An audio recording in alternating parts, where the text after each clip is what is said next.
Morning guys, how's it going? I am super excited to be showing you guys this video today for two reasons. One, there isn't really one on the internet anyway, and two, it's an experience and probably one of the best modifications I'm going to do to this XF that I own. So today we are installing the Eibach lower and spring kit to this car.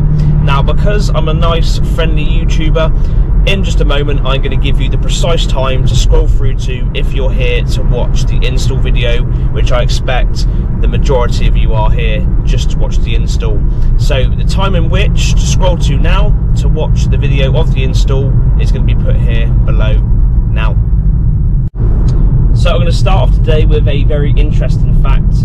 Now, I know that it's not just my Jag that has this issue, it is others, so I'm assuming it's a fairly common issue, but if you keep your Jag out overnight in temperatures that drop to below -3, I can guarantee you every morning, unless you're super lucky, that one, if not both of your wing mirrors will stick, so your electric folding mirrors. The other day I had the passenger side one go, and then the following approaching a fixed speed camera in 280 yards. Speed limit is 30 miles per hour. Damn, I just got interrupted by my phone. That is shocking, but we're going to keep it in the video anyway.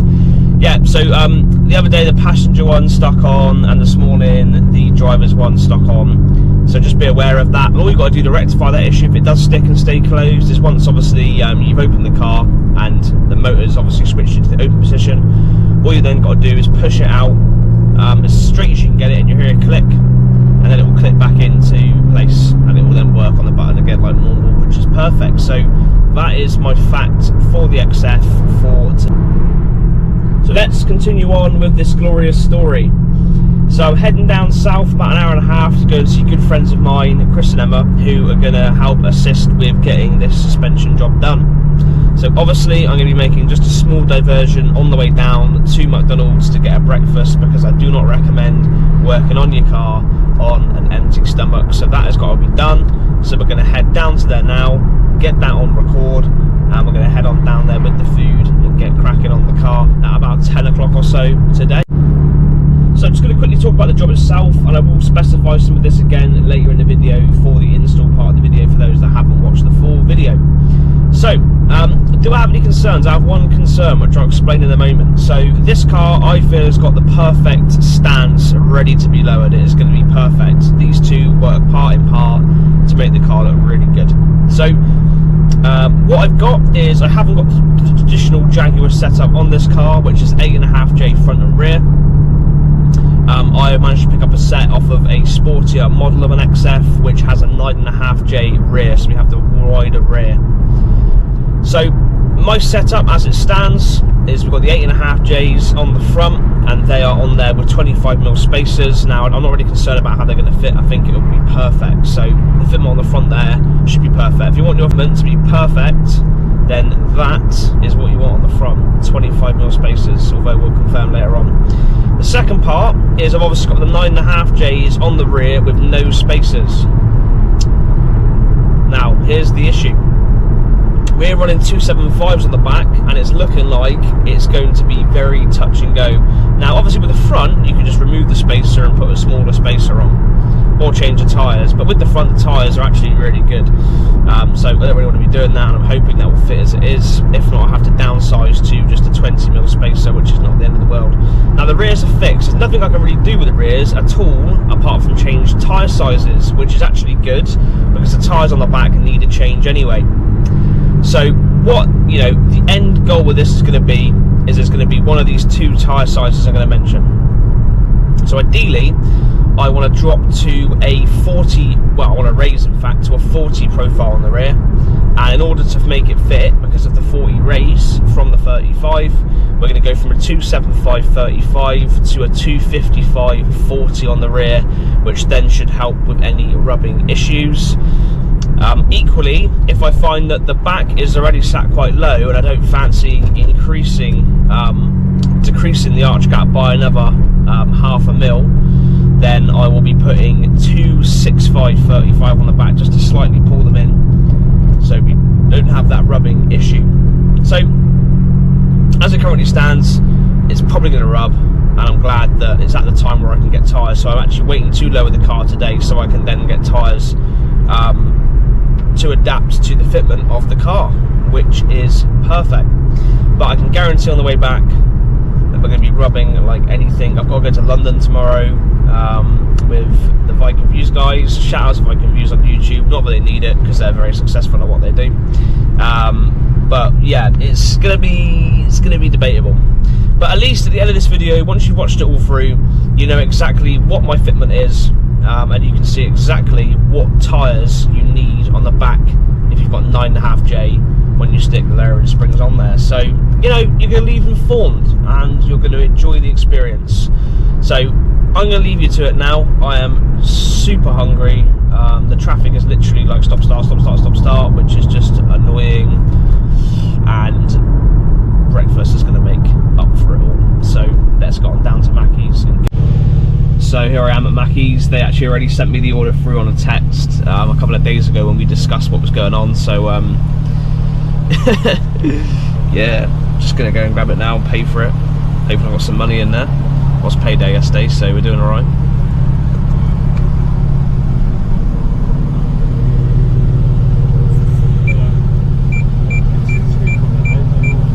That's the one, mate. Yeah, that's the one. Oh, fuck's sake.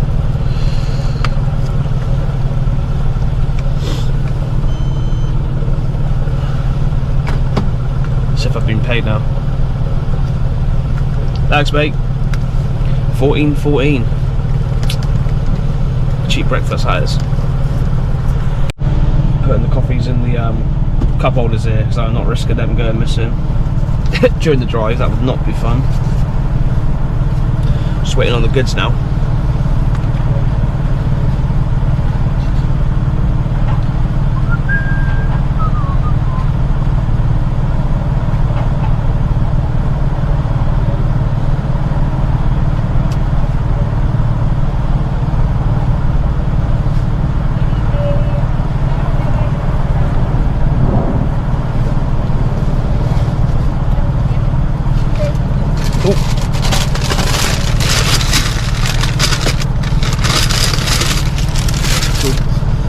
Is that it? Yeah. Thanks.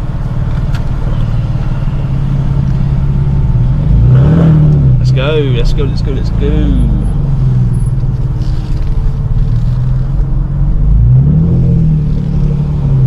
Here we are. So we've got about 10 minutes left and then we'll be there. Hand over the goods, eat the food and get the job done. So here we are, here's the Jag ready for its makeover. You wouldn't believe that I actually cleaned this Jag yesterday evening. It is hanging. But let's get on with the video. So first of all, get the bonnet up. You're going to need that up. And then around to the rear. You want to empty all of your stuff out of the boot, and I've got a lot. So get the boot done and get the front done. So we're actually going to do the rear of the car first, I think. So the first thing I'm going to do is unload the rear. I'm going to do a video of how to take apart the rear carpet so you can get to the rear struts to get the rears off. Stress now, stress. Alright guys, so these are all the tools you're going to use to the rear, and obviously some of these will carry over to the front as well. So throughout the video you'll see when we're going to use these different bits. I'm not going to run through with you now what we're going to use and when we're going to use them, but this is what you need. So you want a jack, half inch impact gun is preferable depending on what you've got. These are vital. You 100% need spring compressors. 21mm spanner is for the spring compressors, and then as we go through you want 13mm, what's the other one, 13mm, 21, what was the 19 other one, mate? And an 18. 19 and an 18, and that is it. Complete hammer is highly suggested, and you want to get yourself a nice spanner for the trim pieces. But that is all the tools you're going to need, and these will be shown throughout the video when you will need them. So we are now going to begin. I just want to say thank you to the previous owner for the glue. How did you know I needed some? It's like you read my mind. So make sure you check and see if your Jag comes with this limited edition glue bundle in the boot, because mine did. So on to the first thing. As you can see, this trim has been removed. If you come down here onto the bottom of the trim, you see there's three, well there should be, three little plastic screws here. So you remove those. You can see them sat in the tray over there. They unscrew out. And all you're going to do is gently pry away at the bottom and pull this out like this. Like like so. So as I mentioned, we've got the two here. Now the trim's out, you can see those. Obviously they were next to behind the seat. The one I've already mentioned, which was here, and it turns out there was one more up there. So as you're looking inside the boot from here, you'll be going up under like that. So this side of the car looks something like this. You can see your poppers here. As you can see on here, we've removed that piece of trim, and we've got these poppers out here like so, there and there. Then the carpet as itself should pop over and just remove like that. I think we've got them all. We'll soon find out. So unpeel this side from the seal, and it should just come away. Here we are, so the boot is now exposed. Now I must comment, I've never seen so much electrical cabling. It is madness. But here's another thing I didn't know. I did not realise that they have a DVD player in the back of here. Like, I never knew. Crazy. I never ever knew that. Maybe we'll see if we can make that work, because there might be a DVD in there. I don't even know how it even works. Or if, I don't know if it's even spec'd on my car. It's just here because, I don't know. But there we go, that's an interesting find. So yeah, you want to remove these two little styrofoam plinths, and underneath you've got access to the top of the strut. So next we'll lift the rear up, talk about what we're going to do below the car, and then we'll get these struts off, get them sorted. Here we go, we're all off. So around here we will be able to see that below here we have a 21 sat on the end of the shock. So we're going to take the bottom of the shock off first with the 21, and then we're going to work on taking out the top. And it's literally, should be anyway, I'm saying should be, as simple as that. That's alright, so we're just currently removing the bottom.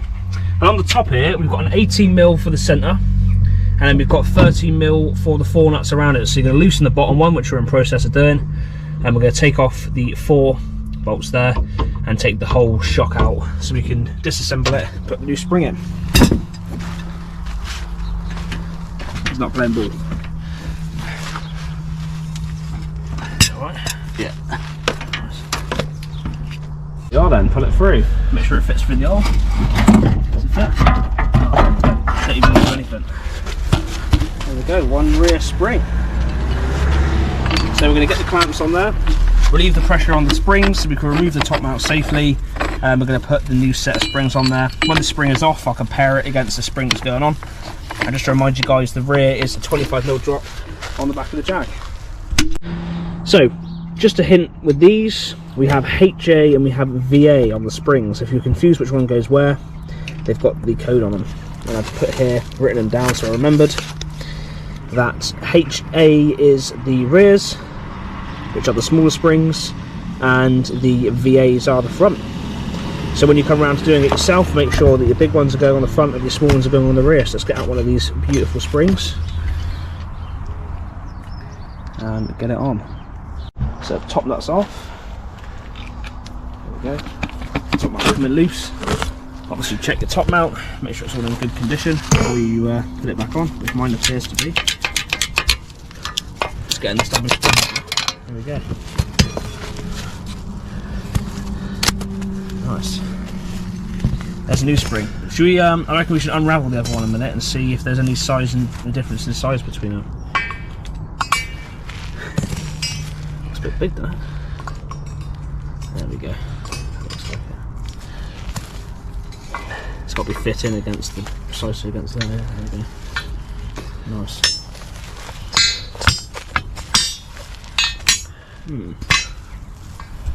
So it adds up to being about 1 coil less on the size there. So we can see this is the other, this is the old, and this is the one we've got on there ready to go back on the car. So when you put it on there, it's quite obvious, but make sure you get it hitted, get it mounted on the front stops for the shock itself there.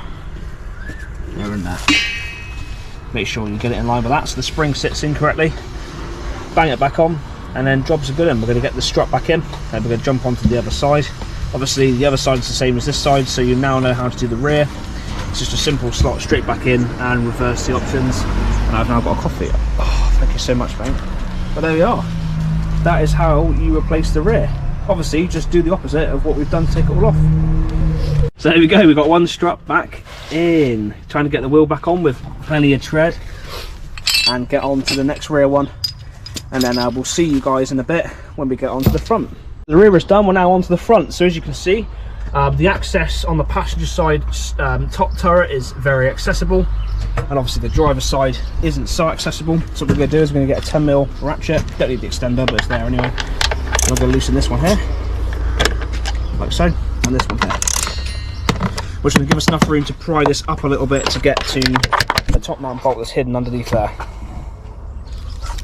Okay, so we want to remove the top of the fuse box, and then hidden down in there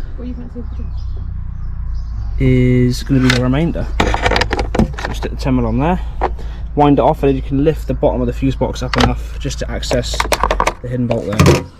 So as you've seen before in the video, we've given you the tool list. The first thing we're going to do is we're going to use the glorious T60, which is probably one of the most fundamental tools in doing the, well, it is the fundamental tool of doing the front end. If you don't have one, you are stuffed. So we're going to use this first to loosen the top of the shock, and what you do need to do to help you with this is to steer the steering wheel to the left and the right on either side in order to get access to take this off. So we'll show you what we're going to do in just a minute. So you can get in this way. Chris is hardcore, doesn't give a flying shit, so he's going to do it straight, I think, as far as I'm aware. But you can twist the wheel on this side, so this is the passenger side, you can twist it around so it's like this. Twist it to the driver's side so you've got all of the brake and caliper out of the way to access it. As you can see, it is tight as anything. So we're going to remove the bottom nut, and then we're going to focus on the top mount nuts, which are your 413mm, and then we're going to talk about what to do next once you've loosened the shock off. Once the strut is loose, we've got a step ahead, but you're going to use the 18mm nut on here to take this off, like so. There we go. Now what you will need is a spanner or a separator fork like this to stick in between to provide leverage to be able to get that loose, because it will not want to do it. So, and there's the magic tool. There it is. Yeah, so we're loose here now, which gives you enough wiggle room to get in here to get the strut out. Hopefully, we shall see. So what else we'll remove is this one underneath here. You can see it on the bottom of the hub there, and then once that is then loosened, it will allow movement in the bottom of the hub here, so we can then remove this. So you can see we'll re-tighten that back on a minute, just temporarily. This will give us the movement room that we need to be able to remove the shock. Go on then. Yep. That one, which goes up to there. Yeah, he's coming out. Boom. Then you've got your anti-roll bar, which goes down there. Yeah, underneath here. Underneath there. Yeah. You zoom out the way. Then you've got this one here, which we'll just remove now. That should now give us the access to finally get this blooming strut out. So I did say the front is a disaster. You've got to remove all the suspension that to get anywhere near removing it. I think we're still having a struggle at the minute, so we'll jump on that and get it done. Done as we push the strut back in. Sorry it's a bit back and forth, guys. It's our first time doing it. So we've pushed the strut back up a bit and we've tightened the top in. Now the reason why that is you're going to see now. So tighten that back up in there, on if it's loose. Now we're now going to get in there and see the final product. There we go, so that is now loose. We've just got to loosen up. I get it. Mate, this is a joyous moment, this is. That wasn't a joyous moment. Fuck! I've just... where'd that go? Did I come out underneath? Oh mate, I've just lost my bloody top nut. Well, that's out, but found it. I just found it. There we go. No, the car's fine. There we go. So that is the removal. Face, but yeah, what a fucking joke that is. You'll get demonetised for that. That's right. I don't make any money from it anyway at the moment. Money? What's money? I don't know what that is. I own the Jag. Hey, I'm not free. No. I'm paying you with ham sandwiches and what else am I paying you with? Ham sandwiches. Oh, I thought it was a nice T-bone steak. Half a cow. That's it, guys. I can't afford any fuel this month for any meat, sorry. We've got to take the spring off, but I've got this shit job, so you're going to take the camera, Mr. Chris. Ignore the jumper, it's just a shit one that I've got on. He's left me with this fucking bullshit. But what the fuck is that? I can't even get to it with that one. So right, actually reckon we're doing this here. What is it? So we've got the size comparison between the springs on the front, so there's quite a difference on these, you can see. Almost 2 rungs. go. So in our instance, we found that we're going to have to use the spring compressors to get the spring back on the front. So we'll run through the video of installing the spring back on there in a traditional way, but you're going to have to use the spring compressors even with these smaller springs to get them back on there, because they sit about this far above the shock. There we go, guys, so that is it completed. Yeah, this is why you don't do it without spring compressors. Look at the difference on that. Look, it's a lot of compression on the front, so it's just too dangerous. So listen to me and respect what I say, because you will have no face if you do it without. But yeah, just a reverse now, so getting the strut back in and reversing the process. So this one here, then that below, this one, and then you want to do either the top or the bottom one for the shock, depending on what works. I would imagine do the top first, then you can align the bottom. So that is it, done. So there we are, just finished up with the boot, just finalising getting that all done so I can get the back door shut and the boot finished. And then the front is now done on the one side. Can't really see a lot that's going on, but that side is now done. We'll get the other done, and then we'll show you the end result of the car once we've given it a drive and let it all settle down. What is going on, guys? So well, this video was meant to have been completed a lot faster than it did. So ended up going in with COVID last week, which obviously meant that I wasn't going to be able to complete the video. But that's all passed and we're here and now. So I'm going to, as I drive through the city centre here, talk to you about the differences that the Eibach springs have made. And then I'm going to do a little walk around outside the car. 600 yards average speed zone. Speed limit is 40 miles per hour. Sorry, I was interrupted there. Yeah, so I'm going to get to the city centre and do a little walk around the car. I've also changed tyre fitment, so I'm going to run you through tyre fitment. I'm going to run you through the old tyre fitment and let you know if I had any rubbing and all the rest of it, so you guys know exactly what fitment works and what you need necessary to lower your car on Eibach springs. So my car has dropped a noticeable amount, but not as much as I would have expected. So it does look better, definitely. Any sort of lower stance will look better than higher stance, but it definitely didn't drop as low as I was expecting. Camera in 370. So is it worth lowering your car? Definitely. The handling is definitely more noticeable. Comfort wise, I would say it's firmer, but it's not at all uncomfortable. I did a big journey to London the other weekend and I noticed little to no difference. Whereas driving around Bristol, where it's very bumpy on the roads around mine, you do notice it then. It is a bit more noticeable. But I would say the ride is still refined and it's still very comfortable, so I wouldn't be worried and concerned about comfort. You know, understandably, when you shorten springs, you are going to lose a level of refinement, but I would say it's not made a massive difference to the car at all, which is probably the main selling point for getting springs over coilovers.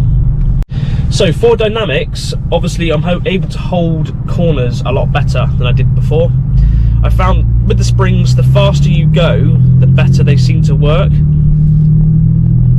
And you know, the difference is you're able to hold corners a lot faster on back roads, and you can take roundabouts at a much more of a constant speed without feeling like you're getting sucked out of the chair. On a side note, I am sat on 19s, and when I first actually lowered the car, I was sat on the stock tyre setup, which was a 40 front, 35 rear.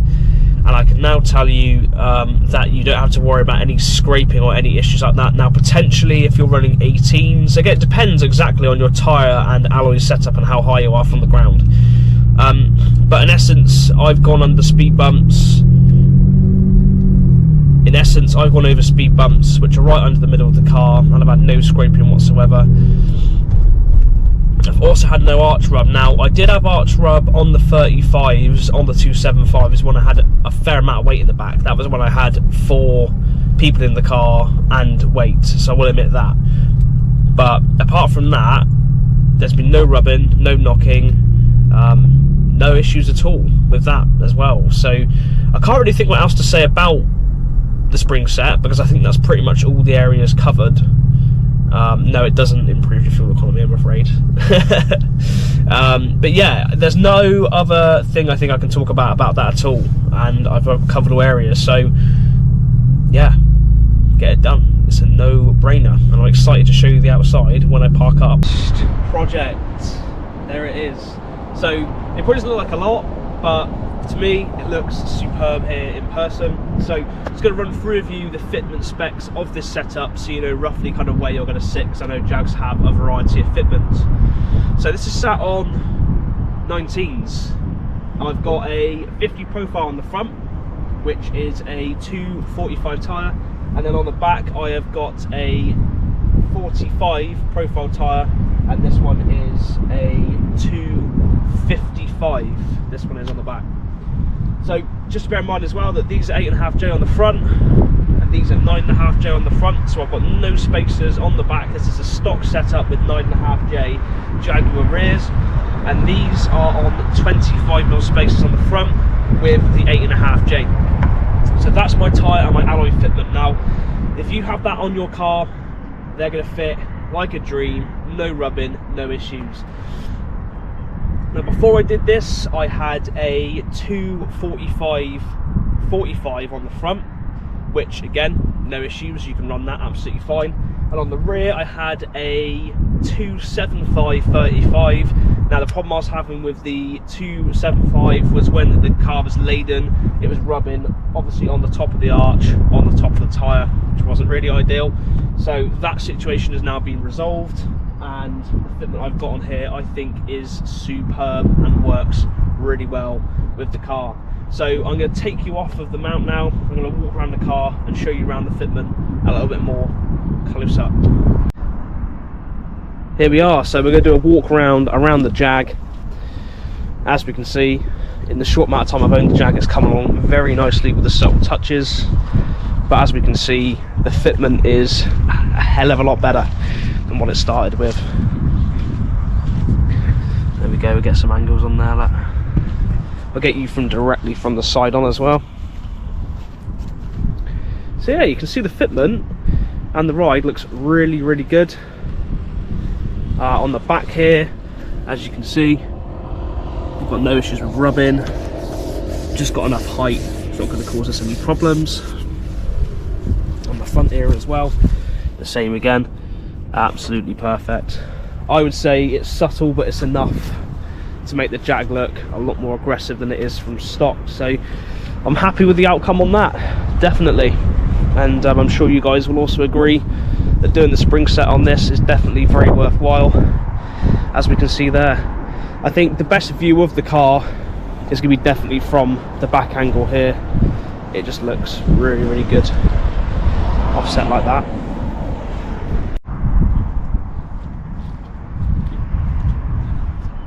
Okay guys, so that is the end of a long episode on this car. I really hope you enjoyed the video, and I really hope you'll watch more of what the Jaguar has got to offer in the future as well. So at the end of the day, I'm going to finish the video here. Get those springs on your car and do it. It's well worth it. It's an enjoyable experience. Actually fitting them is fun because you actually get to take apart your car, and you know, the first thing you check is the car all good? Because I found a couple of things I need to sort on the car, nothing bad, a couple of little things I need to sort on the car. And secondly, you find out a lot more about the previous owners, especially when you're taking the boot material out. You do find some interesting stuff, so it's worth doing it yourself and enjoying the experience, and use this video as a guide telling you to do it, but also how. So I hope you guys enjoyed this video once again, and I will see you again very soon with